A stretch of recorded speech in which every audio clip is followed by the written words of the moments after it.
또 이르시되 떠나가라 내가 너를 멀리 이방인에게로 보내리라. 예수님을 영접하면 변화가 일어납니다. 썩소를 짓던 사람의 얼굴에 웃음꽃이 핍니다. 욕을 달고 다니는 언어 테러리스트가 사랑을 전하는 언어 축복자로 변합니다. 또 술과 게임에 찌든 사람이 하나님을 예배하는 삶을 삽니다. 사람들은 이런 변화를 보고 너 참 밝아졌다, 좋아 보인다라고 반응하는 사람이 있는 반면에 좀 이상해졌다, 예전에 네가 아니다, 기독교 환자가 되었구나 라는 부정적인 반응을 보이기도 합니다. 바울도 예수님을 만나고 변했습니다. 그가 변하자 주변 사람들, 특히 동족 유대인들의 반응은 싸늘했습니다. 바울은 이런 상황 속에서 자신을 변명합니다. 본문에서 변명은 부정적인 의미가 아닙니다. 외부의 비난이나 공격에 대해 말로서 자신을 항변하는 것을 의미합니다. 그런데 바울은 자신에 대한 오해를 풀고자 하는 이유도 있었지만 그보다는 그 기회를 통해서 예수님을 증거하고자 했습니다. 우리도 예수님을 믿고 변화되었죠. 모습은 여전히 동일하지만 과거의 나가 아닙니다. 새로운 존재, 새로운 목적을 가진 사람이 되었습니다. 그렇다면 여러분은 세상과 어떤 다름을 가지고 있을까요? 제1부 바울의 과거 1절로 5절입니다. 바울의 계단 위 설교가 시작됩니다. 그는 유창한 히브리 말로 연설합니다. 그러자 성전에 모인 유대인들이 집중하여 귀를 기울입니다. 1절을 보십시오. 함께 읽겠습니다. 시작.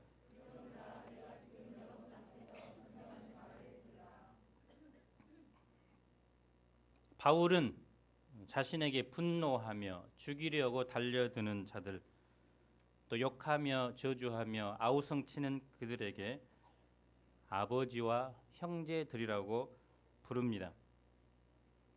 그들이 바울을 미워하고 죽이려고 해도 바울은 여전히 그들을 아버지와 형제들이라고 부릅니다.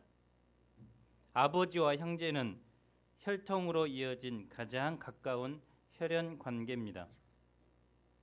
유대인들은 바울이 변했다고 생각했고, 그래서 이제 자신들과는 상관없는 사람 취급하며 관계를 끊어버리려고 했습니다. 하지만 바울은 그리스도인이 되었지만 여전히 그들을 한 가족의 일원으로 생각했습니다. 그리고 바울은 자신이 과거에 어떤 사람이었는가를 이야기합니다. 3절을 함께 읽겠습니다. 시작.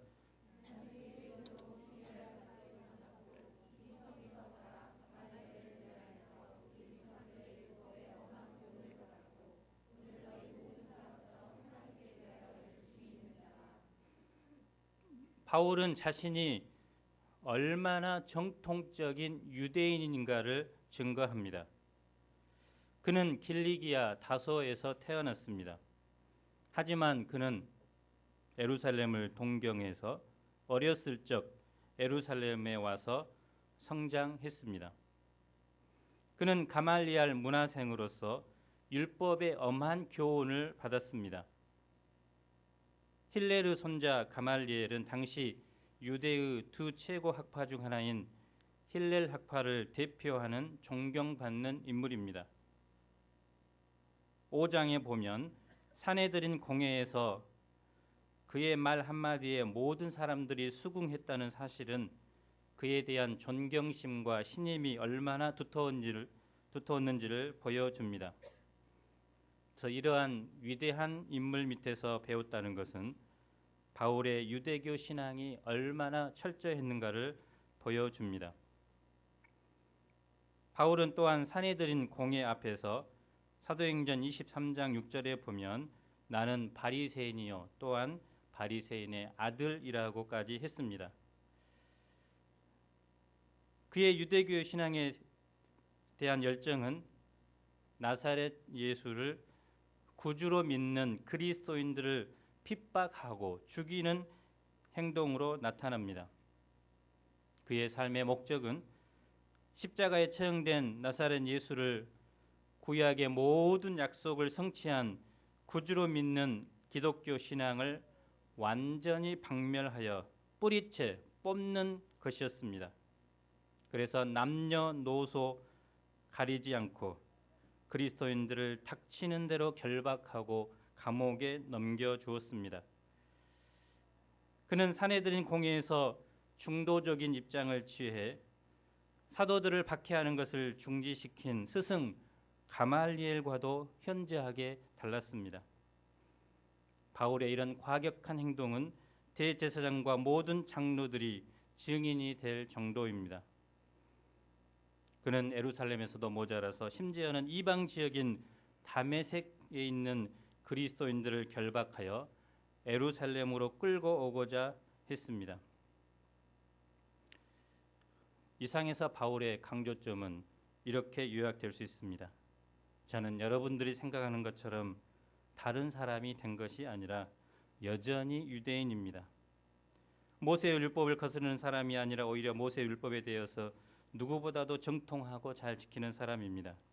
나는 여전히 여러분과 똑같은 사람, 똑같은 유대인입니다. 예수님을 영접하면 누구나 변합니다. 예수님을 믿은 저도 변했고 여러분도 변했습니다.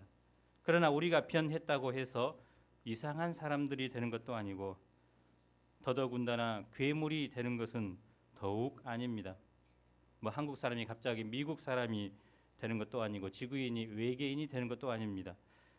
여전히 부모님을 사랑하는 자녀여, 변함없는 우정을 추구하는 친구요, 또 회사의 동료요, 대한민국 사람입니다. 그래서 우리는 이 땅에 발을 붙이고 사는 사람이요, 하루 세 끼 밥을 먹는 사람이요, 세금을 내고 법을 지키는 동일한 사람입니다. 목자라고 해서, 선교사라고 해서 사람이 아닌 것처럼 살 필요는 없습니다. 우리도 세상 사람들과 다를 바 없는 사람입니다. 우리는 누구와도 친구가 될 수 있고 누구와도 대화할 수 있고 함께 할 수 있는 사람입니다. 그런데 우리는 변했습니다. 세상 사람들과는 다름이 있습니다. 제2부 바울의 다메섹 경험 6절로 16절입니다. 바울은 십자가에 돌아가신 예수님이 다시 살아나셨다고 믿고 전하는 그리스도인들과 교회에 대해 분노했습니다. 그들을 거짓말장이라고 확신했습니다. 그들의 거짓말을 유일하게 멈출 수 있는 사람은 자신뿐이라고 생각하고 스스로 그들을 잡아들이는 일에 열심을 냈습니다. 심지어 예루살렘에서 240km나 떨어진 다메섹까지 원정길을 떠났습니다. 그런데 그 원정길에서 그는 일생일대의 변화를 경험합니다. 그가 전혀 예상할 수도 없었던 일을 경험하게 됩니다. 그는 더 이상 과거의 바울로 머무를 수 없었습니다. 다메섹의 경험은 이미 9장에서 자세히 다뤘습니다. 십자가에 달려 처참하게 죽었던 예수님의 생생한 목소리가 하늘로부터 들려왔습니다. 사울아 사울아 내가 왜 나를 박해하느냐? 나는 내가 박해하는 나사렛 예수다. 일어나 다메섹으로 들어가라. 내가 해야 할 모든 것을 거기서 누가 이르리라. 바울은 부활하신 예수님의 음성을 들었습니다. 예수님의 부활은 거짓이 아니라 사실이었습니다. 예수님이 살아나시는 것도 사실이었고 그 예수님을 믿고 전하는 신자들의 증언도 사실이었습니다. 그 순간 바울은 온 몸에 전율이 흘렀습니다. 이 다메섹의 경험은 바울의 생각과 삶을 송두리째 바꾸어 놓는 엄청난 사건이 되었습니다. 성도들을 핍박하고 결박하는 그가 이제 예수 그리스도의 포로가 된 것입니다. 그래서 그 경험은 그가 결코 부인할 수 없는 경험이었습니다. 뿐만 아니라 그가 변한 것은 예수님께서 친히 그에게 주신 사명 때문입니다. 14, 15절을 우리 다 함께 읽어보겠습니다. 시작.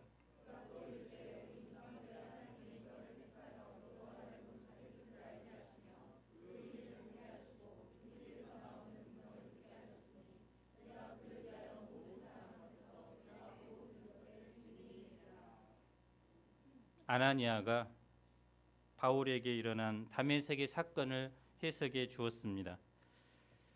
여기 우리 조상들의 하나님은 바로 아브람과 이삭과 야곱의 하나님으로서 지금 바울 앞에서 바울의 설교를 듣고 있는 그 유대인들이 열심을 다해 섬기노라 자부하고 있는 그 하나님과 동일한 하나님입니다.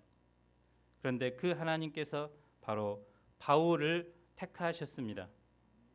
그리고 그에게 하나님의 뜻을 알게 하셨습니다.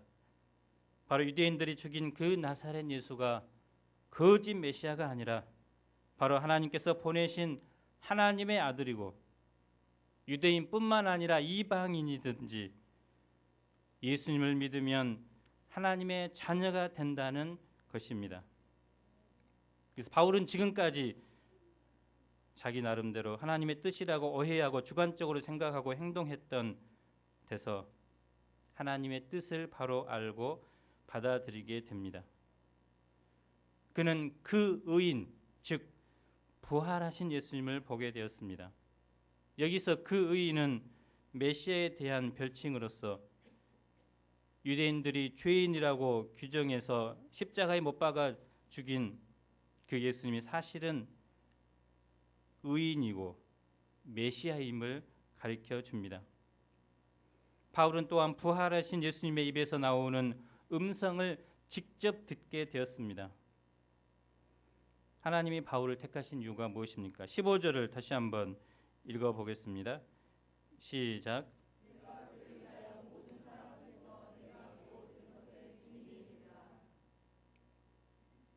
바울을 향한 하나님의 뜻, 바울의 사명은 바로 자기가 보고 듣고 목격한 이 부활하신 예수님을 모든 사람에게 증거하는 증인이 되는 것입니다.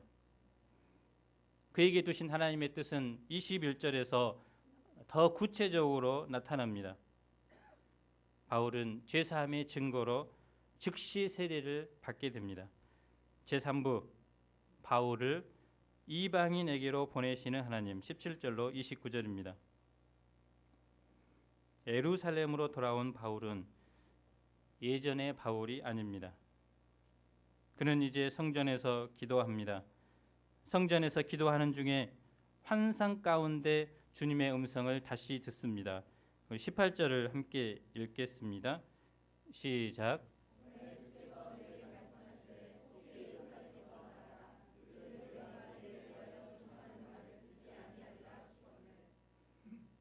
바울은 부활하신 예수님을 만난 후에 동족들에게 그 기쁜 소식을 전하고 싶었습니다.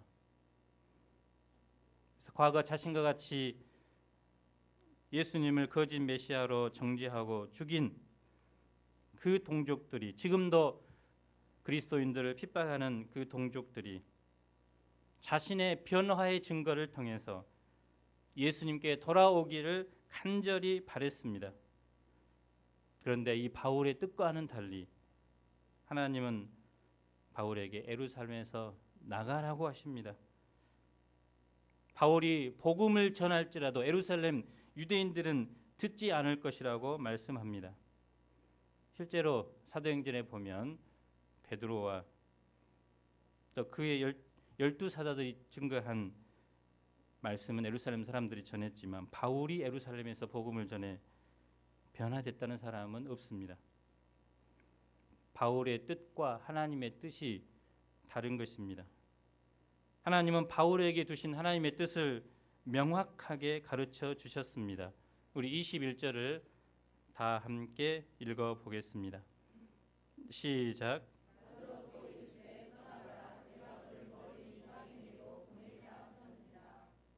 그래서 이 문장에서 강조점은 내가와 이방인에게로입니다.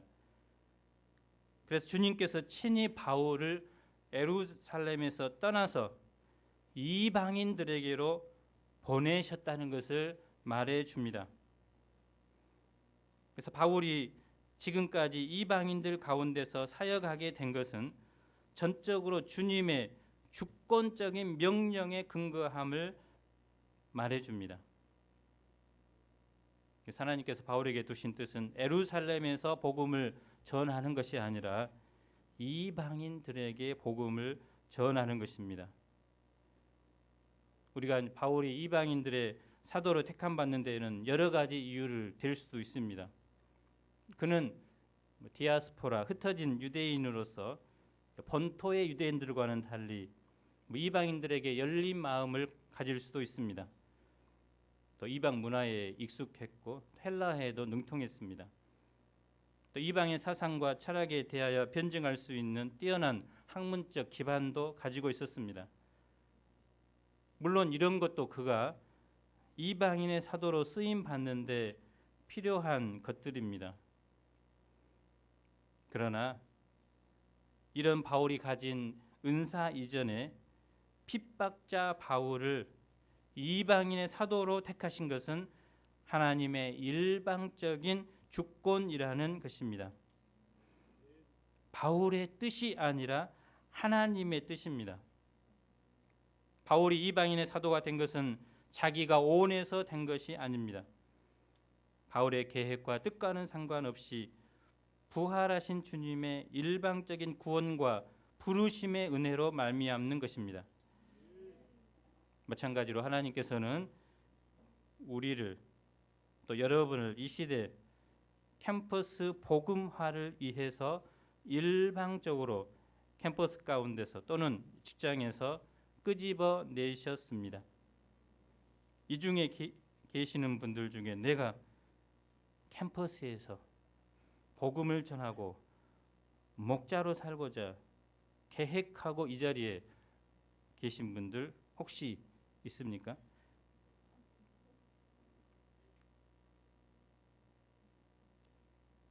저도 지금까지 목자 생활을 돌이켜 볼 때 조선대에서 목자로 살고 있는 것은 내가 왜 이런 삶을 살지? 돌이켜 생각해보면 도저히 전혀 한 가지의 이유도 없습니다. 하나님께서 이곳에 남게 하셨고 부르셨기 때문이라는 그 한 가지 이유 때문입니다.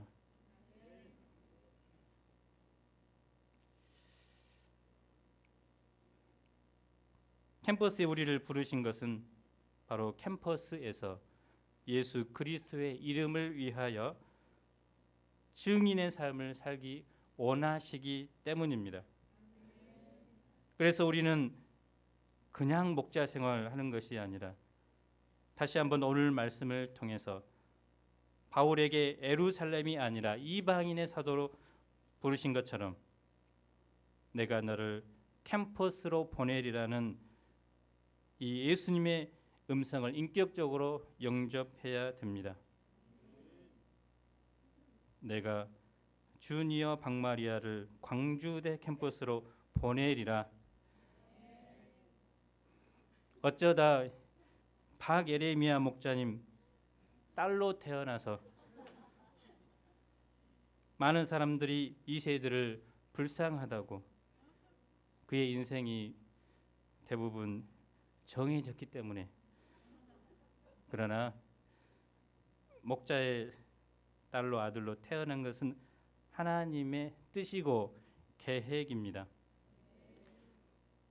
그것을 영접하길 바랍니다.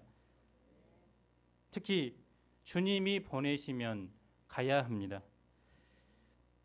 예수님을 믿고 변화된 사람이 세상 사람과 다름이 있다면 그것은 주님의 말씀에 순종한다는 것입니다. 자기 계획과 뜻이 아니라 하나님의 뜻에 절대적으로 순종하는 사람들이 되었다는 것입니다.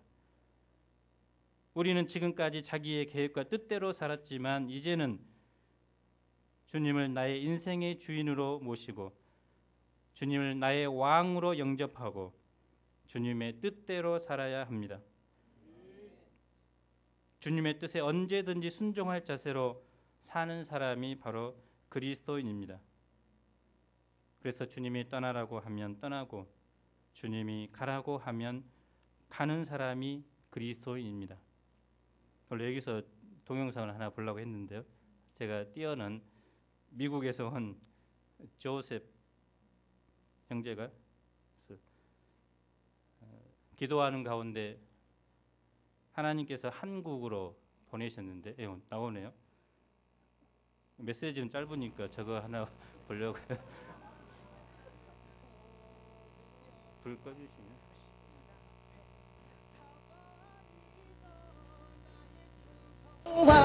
내 헌신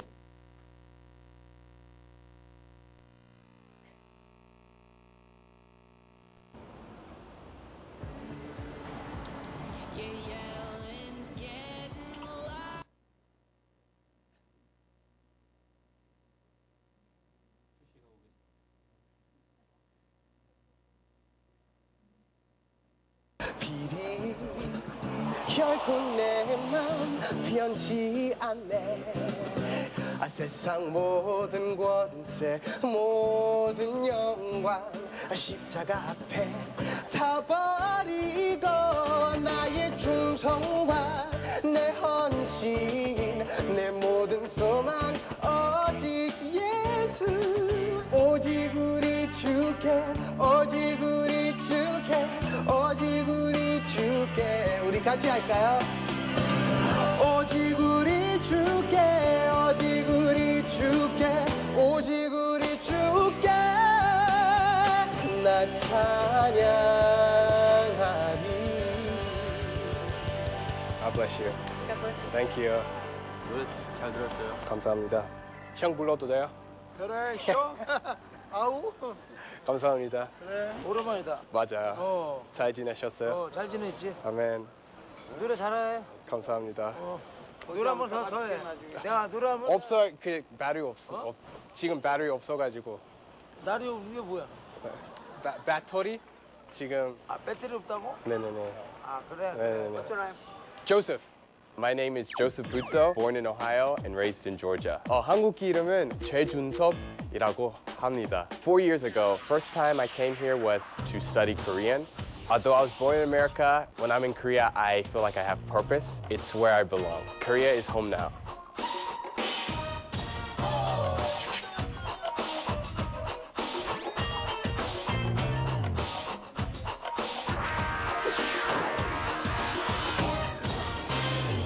One of the reasons why I started to busk was to share the gospel through music, but also to challenge them to use the talents that God has given them to spread the gospel.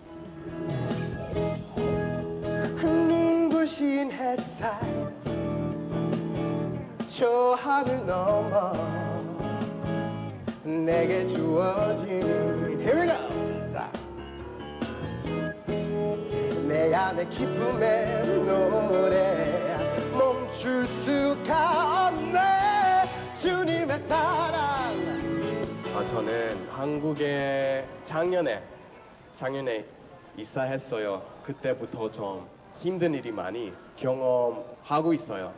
돈 좀 부족하게 되었고 외로웠고 지금도 힘든 일도 아직 있어요. 근데 어려움 가운데 진짜 하나님을 만났어요. 여기 있는 사람 중에도 지금 힘든 시간 있을 수도 있으니까 제가 말하고 싶은 말 있어요. 포기하지 마세요. 그것보다는 예수님 믿으세요. 진짜 많이 도와주실 거예요. 진짜 제가 경험했으니까 말하는 거예요. 예수님 진짜 살아 계시는 분이십니다. A lot of people are probably curious as to why I chose Korea to spread the gospel. But one thing is, as Christians, we're all supposed to spread the gospel. So I believe it wasn't me who decided to come and spread the gospel in Korea, but God chose Korea specifically for me. 찬양 진짜 은혜 많이 받았어요. 네, 감사합니다. 감사합니다. 네네네. 축복합니다. 감사합니다. 저도요, 사랑.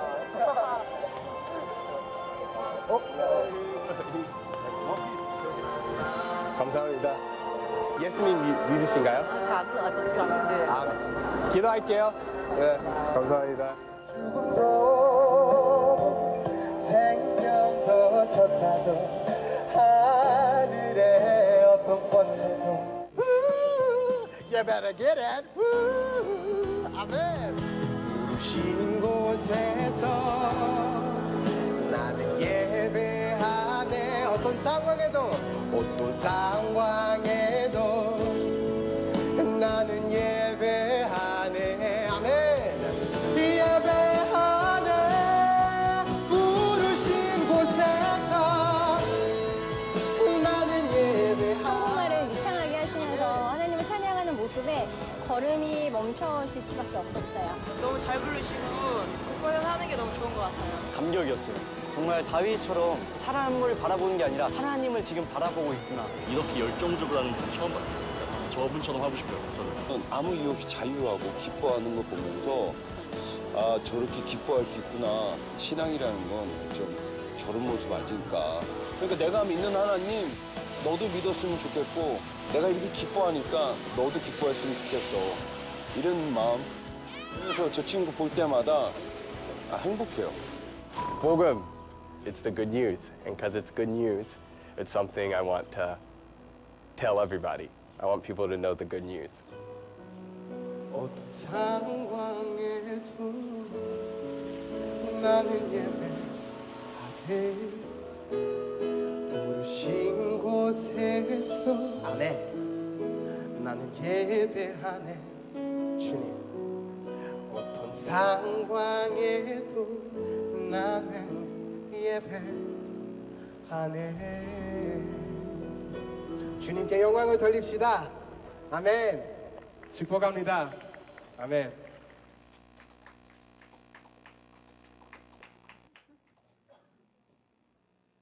예, 우리 조셉 형제처럼 우리가 택하신 곳에서 이제 부르신 곳에서 하나님께 쓰임 받을 수 있기를 기도합니다.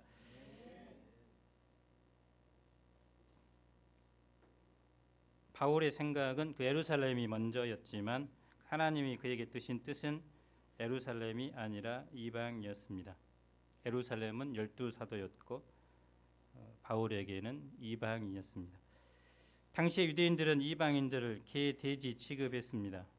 오늘날에만 뭐 내부자나 또 어떤 공무원이 말한 이 개, 돼지론이 있는 것이 아니라 이미 2000년 전에도 개, 돼지론이 있었습니다.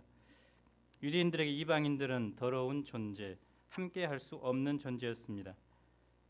그런 이방인들과 함께 식사하고 교제하고 더구나 성전에까지 동행한다는 것은 유대인들로서는 상상도 할 수 없는 일이었습니다.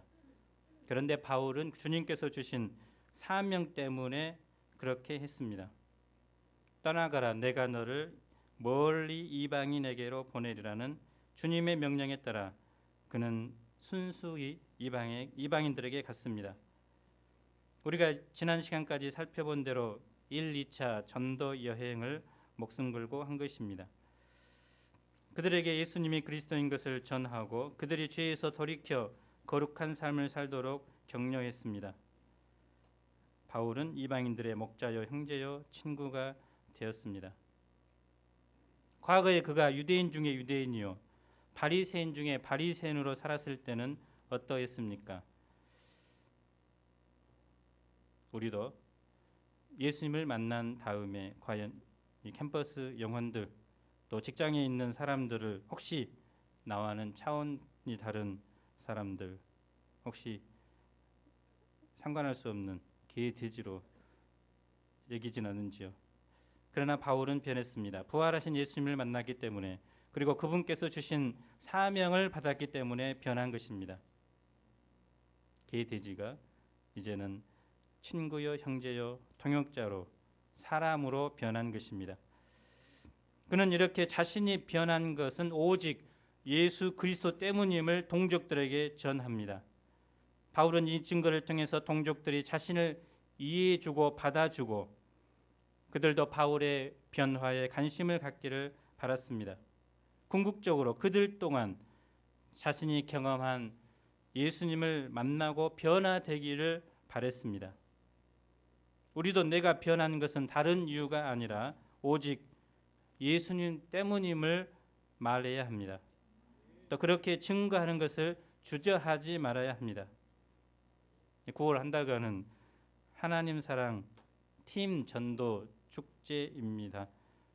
그래서 이번에는 그 여회별로 하지 마시고 팀으로 전도하기 바랍니다. 그래서 팀과 아름다운 교제 시간, 또 캠퍼스에서 복음을 전하고 또 멋진 포즈로 셀카를 오늘 지나가는 사람들에게 택해서 찍어주시면 나중에 포토 재직상도 뽑아서 상품을 줄 테니까 저기 이제 붙여놓습니다.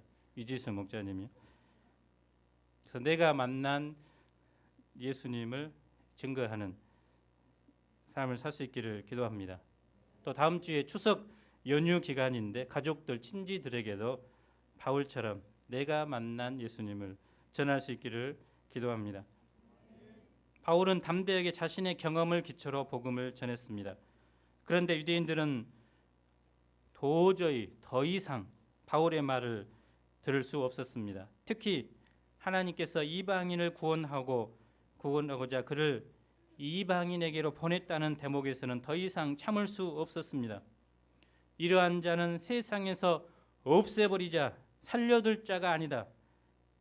스데반을 죽일 때처럼 그들은 살기 등등해서 바울도 죽이고자 합니다. 그들은 편협한 유다이즘으로 인해 세상 만민을 구원하고자 하시는 하나님의 마음을 알지 못했습니다. 율법이나 할례가 아닌 예수님을 통해 구원받는다는 이 진리를 인정하기 싫었습니다. 하나님이 이스라엘을 택하시고 하나님의 백성으로 삼으신 뜻은 그들만 구원받고 자기 만족에 빠져 살도록 하기 위함이 아닙니다. 하나님은 그들을 제사장 나라 거룩한 백성으로 삼으시고 그들을 통해 모든 이방인들까지도 구원받기를 원하셨습니다. 마찬가지로 우리를 구원하신 이유도 나의 행복 또 나만 잘 사는 것이 아니라 나를 통해서 영혼들이 구원받기 원하시는 하나님의 뜻이 있습니다. 하지만 그들은 영적 무지와 교만으로 인해 자기들만이 구원받는 하나님의 백성이라는 생각에서 벗어나기 힘들었습니다. 고함을 지르며 옷을 벗어던지고 공중에 먼지를 날렸습니다. 금방이라도 폭동을 일으킬 기세였습니다. 우리도 변화된 나의 모습을 증거하고 또 예수님을 전하지만 그렇다고 해서 사람들이 반드시 그것을 받아줄 것이라고는 기대하지 마십시오. 오히려 바울처럼 그로 인해서 더 큰 오해를 불러일으킬 수도 있습니다. 또 핍박을 받을 수도 있습니다. 그런데 그것까지도 각오해야 합니다. 사도 베드로는 우리에게 이렇게 권면합니다. 함께 읽겠습니다. 시작.